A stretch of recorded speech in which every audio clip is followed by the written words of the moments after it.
Welcome to a new series of Coonrod's Corner videos, the real world of RF printed circuit boards. Today's topic, material properties and fabrication effects to consider when designing for microwave power amplifier applications.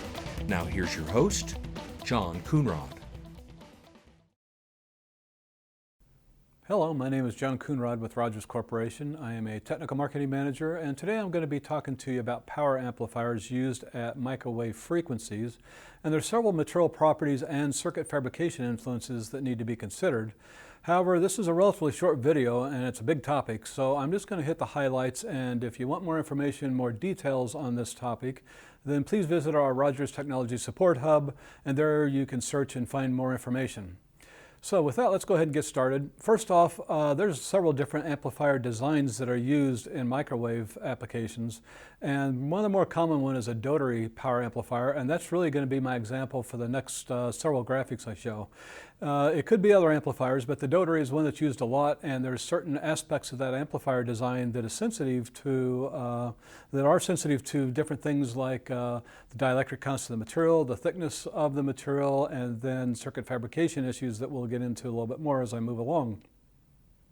Shown here are several properties of high-frequency circuit materials that are important for RF power amplifiers. And the first one is the dielectric thickness control. And all substrates and dielectrics do have a tolerance. So if it's 20 mils thick, there's usually some tolerance associated with that, and that should be known. And it should be a good tight tolerance, as much as feasible anyway. And then decay consistency, of course, there's the decay of the substrate itself. And having a plus or minus 0.05 dielectric constant for a tolerance is considered good.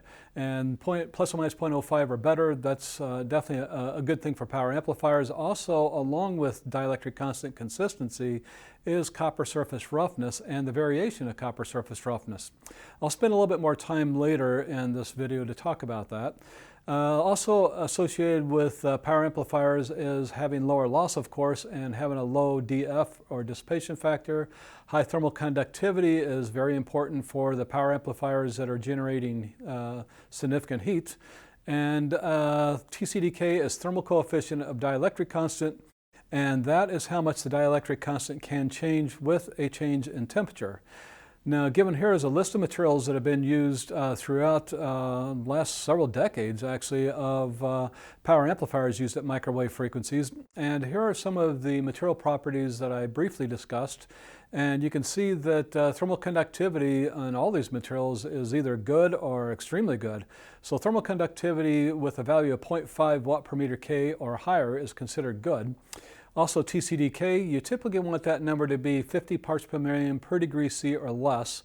And most of the materials shown here are in that range. There's one of them that's a higher DK that has a little higher TCDK, and that's usually the trade-off that you deal with when you go to higher DK material.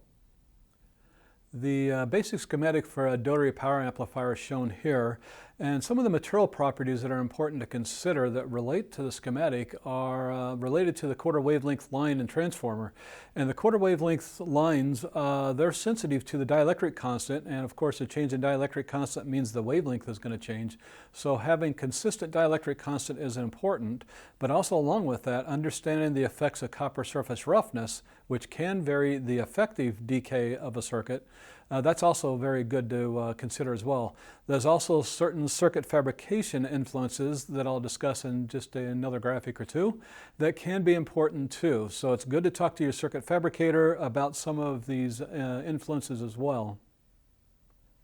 On the topic of power amplifiers and consistent dielectric constant, that's true for the material itself. The dielectric itself does need to be controlled well. Plus or minus 0.05 for a dielectric constant tolerance is good.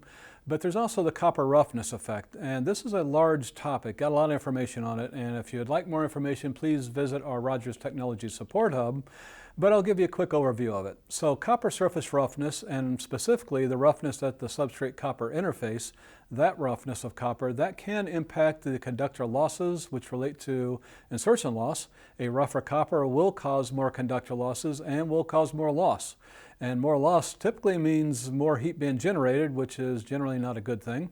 But the copper roughness also can affect the phase response of the circuit by slowing the wave propagation. A slower wave means a higher dielectric constant, essentially, by affecting the dielectric constant of the circuit anyway.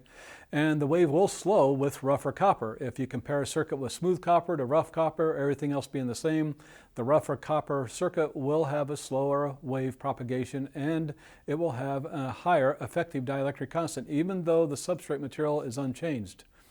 The graphic shown here is a comparison of microstrip transmission lines being tested using the differential length method.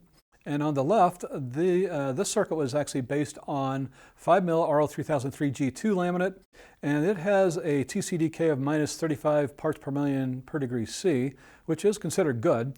And you can see across the range of temperatures that this was tested, room temperature about 25 degrees C, 65 C, and 125 C.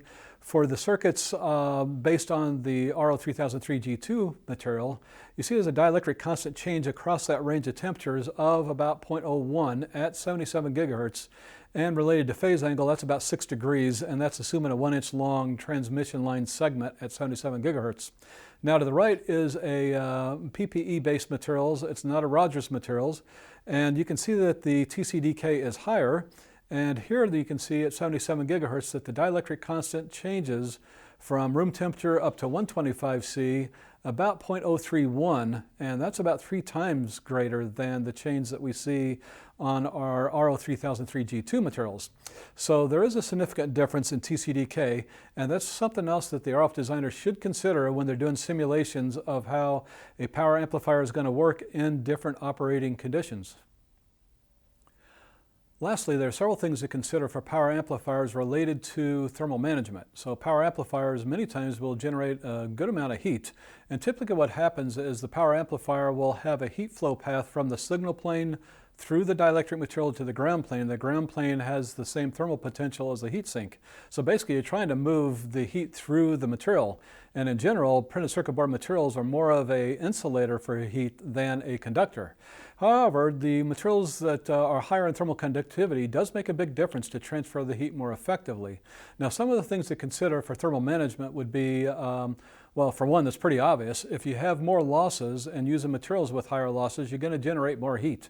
So more insertion loss, more heat generated, which is not a good thing.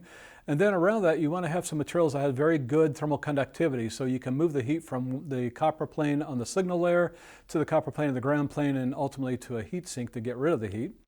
And then there's other things such as copper surface roughness. Again, that can make a difference in insertion loss and how much heat's generated. The heat flow path length, in other words, the thickness of the substrate from the signal plane to the ground plane, that distance also matters. With a thicker laminate, longer path of heat flow, you have more thermal management issues. If you have a thin laminate, and then that thermal heat flow path is much shorter, and now you have better management of the thermal. But with a thermal laminate, you also have the trade-off of needing a more narrow conductor for having the right impedance. More narrow conductor means more conductor loss, more heat generated. So this is really a lot of trade-offs that you deal with when it comes down to thermal management with a lot of different properties related to materials and circuit fabrication. Now the next graphic, I'm going to talk about one particular issue that comes up pretty often with power amplifiers, and it is related to thermal management. Shown here is a comparison of 2 hairpin bandpass filters built on the exact same material. There's really no difference at all of these circuits except for the final plated finish. And the circuit on the right has ENIG, which means electrous nickel immersion gold. It is a very good finish for many things, but it does cause more conductor losses. And as I said before, more conductor losses means more heat generated, and that's really what we're showing. We're showing a thermal image of these 2 different circuits, which really are the same, except the one on the left is bare copper, the one on the right has the ENIG plated finish. And you can see the thermal difference is pretty significant. On the left, the maximum temperature in that filter is about 152 degrees F. On the right, with the ENIG, same filter design, just with the ENIG plating, the maximum temperature is 262 degrees F, so a pretty big difference. So keeping in mind thermal management is important for power amplifiers, usually. Also understanding the plated finish and what covers the copper conductors can be very important because of these loss factors. In summary, there are several properties that are critical for power amplifiers, some of those being material properties and some being circuit fabrication. Again, it's good to talk to your circuit fabricator about the details of some of these properties in circuit fabrication that can influence the performance of power amplifiers.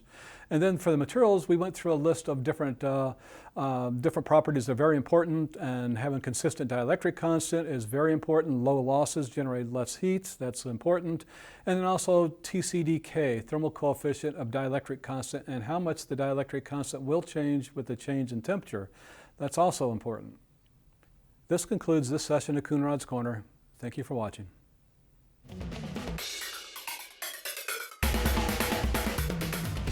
For additional information and technical tools, if you're not already a member, join the Rogers Technical Support Hub and gain access to calculators, technical papers, and more Rogers Corporation informational videos.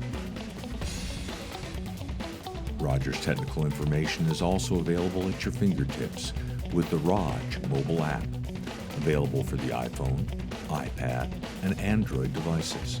Check it out today.